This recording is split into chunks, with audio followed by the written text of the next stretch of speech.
சுகன்யா செல்வம், இந்திய தேசிய காங்கிரஸ் கட்சியை சார்ந்த மாமன்ற உறுப்பினர். இன்னைக்கு பார்த்தீங்கன்னா 3 மாதம் தேர்தலுக்கு அப்புறமா புதிதாக இன்னைக்கு ஃபஸ்ட்டாக மாமன்ற கூட்டம் மேயர் அவர்கள் தலைமையில் இங்கே நடைபெறுகின்றது. இதில் பார்த்தீங்கன்னா ஒவ்வொரு கவுன்சிலருக்குமே ஒரு 15 நாள் 20 நாட்கள் முன்னாடியே லெட்டர் அனுப்புவாங்க. உங்கள் வார்டு சம்மந்தப்பட்ட பிரச்சனைகளை நீங்கள் 2 கேள்வியாக கேட்கலான்னு சொல்லிட்டு எங்களுக்கு லெட்ரு வரும். மன்ற செயலாளர் சைன் பண்ணி எங்களுக்கு வரும்.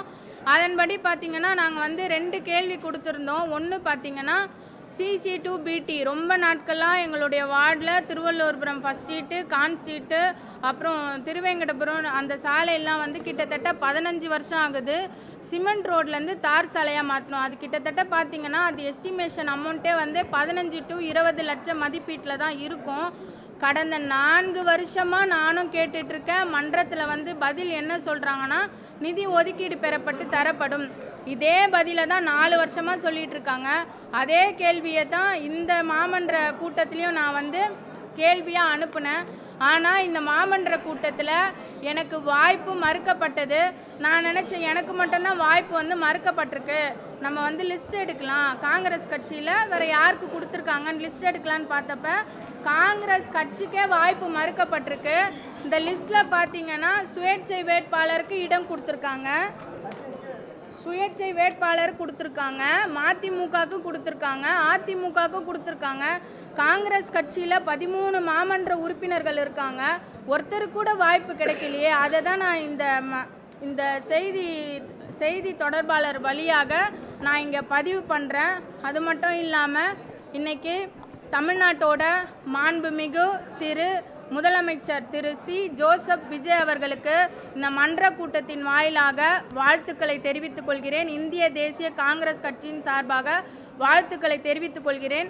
எங்கள் காங்கிரஸ் கட்சிக்கு மட்டும் ஏன் கேள்வி நேரத்தில் வாய்ப்பு மறுக்கப்பட்டிருக்கு? இது இப்போ நேற்று நடக்கிறது இல்லை. எப்போவுமே எல்லா கட்சிக்கும் 2 பேர் பேசுகிறாங்கன்னா காங்கிரஸ் கட்சியில் மட்டும் ஒருத்தர் மட்டும்தான் பேசுவாங்க. கேள்வி நேரமாக இருந்தாலும் சரி, அது நேரமில்லா நேரமாக இருந்தாலும் சரி. இந்த மாமன்ற கூட்டத்தில் எங்களுடைய மாமன்ற தலைவர் திரவியம் அவர்களுக்கு நேரமில்லா நேரத்தில் வாய்ப்பு கொடுத்துருக்காங்க. அவர் ஒரே ஒருத்தருக்கு மட்டும்தான் கொடுத்துருக்காங்க. இந்த கேள்வி நேரத்தில் காங்கிரஸ் கட்சியை புறக்கணிச்சிருக்காங்கன்றதை நான் தெரிவித்துக் கொள்கிறேன். மேயர் கவனத்துக்கு கொண்டு போனோம். மன்ற செயலாளர்கிட்ட கேட்டால் அவர் என்ன சொல்கிறாரு, எனக்கும் இதுக்கும் சம்மந்தமே இல்லை, எல்லாமே மேயர் தான் முடிவு பண்ணுறாங்க, நீங்கள் மேயரை தான் கேட்கணும்னு சொல்லியிருக்காங்க. இப்போ நாங்கள் மேயரை தான் போய் கேட்க போகிறேன். கண்டிப்பாக இருக்கலாம். தமிழக வெற்றி கழகத்தோட கூட்டணி வச்சதுனால தான் இந்த மாதிரி இவங்க பண்ணுறாங்கன்னு சொல்லிட்டு இது எனக்கு மட்டும் இல்லை, எல்லாருக்குமே தெரியும்.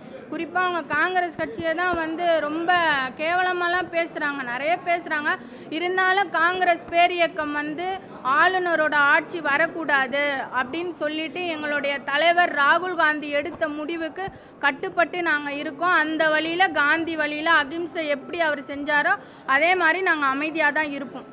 நான் எனக்கு வாய்ப்பு கொடுக்கலன்னு நான் கேட்கவே இல்லை. காங்கிரஸ் கட்சிக்கு ஒரு வாய்ப்பு கூட கொடுக்கலன்னு தான் கேட்கிறேன்.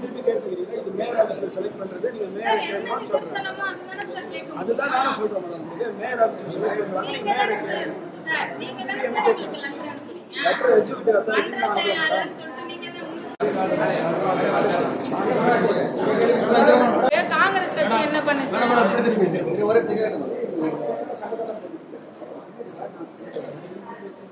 சுயேட்சை வேட்பாளருக்கு இங்க வாய்ப்பு கொடுக்குறாங்க, காங்கிரஸ் கட்சிக்கு வாய்ப்பு மறுக்கப்படுது. எனக்கு ஏன் நீங்க வாய்ப்பு கொடுக்கலன்னு கேட்கல மன்ற செயலாளர் கிட்ட, காங்கிரஸ் கட்சிக்கே என் வாய்ப்பு கொடுக்கலன்னு தான் கேட்டோம். யாருக்குமே கொடுக்கல. நானும் கொடுத்துருந்தேன், 2-3 கவுன்சிலரும் கொடுத்துருந்தாங்க. மேடம்